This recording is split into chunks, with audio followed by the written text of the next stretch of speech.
ગોરા આરતીબેન જગદીશભાઈ છે। હું ધોરણ 12 આર્ટ્સમાં અભ્યાસ કરું છું। મારો આજનો વિષય છે સુભાષચંદ્ર બોઝ। આઝાદીના લડવૈયાઓમાં સુભાષચંદ્ર બોઝનું નામ મોખરે છે। સુભાષચંદ્ર બોઝનો જન્મ કટકમાં એક સામાન્ય પરિવારમાં 23 જાન્યુઆરી 1887ના રોજ થયો હતો।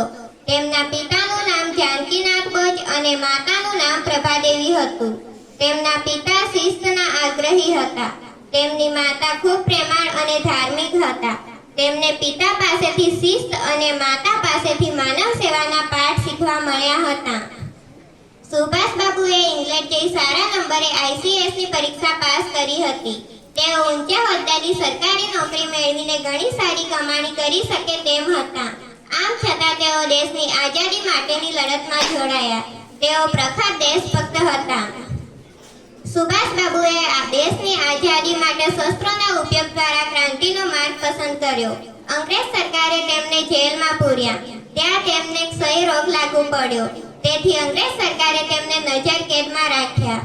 સુભાષબાબુ વેશ બદલી નજર કેદમાંથી છટકી ગયા। અનેક મુસીબતો વેઠી તેઓ જર્મની પહોંચ્યા અને ત્યાંથી જાપાન ગયા।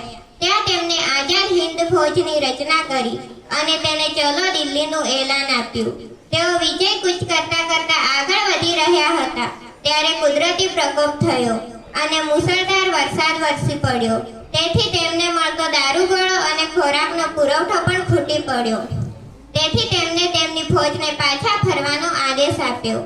તેઓ યુદ્ધના કામે વિમાન માર્ગે મંચુરિયા જવા નીકળ્યા હતા ત્યારે એક વિમાની અકસ્માતમાં તેમનું અવસાન થયું। આજે પણ દેશવાસીઓ આદર સાથે આ વીર પુરુષને યાદ કરે છે। તેમનું સૂત્ર ચલો દિલ્હી આપણને સદા યાદ રહેશે। અસ્તુ। જય હિન્દ, જય ભારત, જય જય ગરવી ગુજરાત।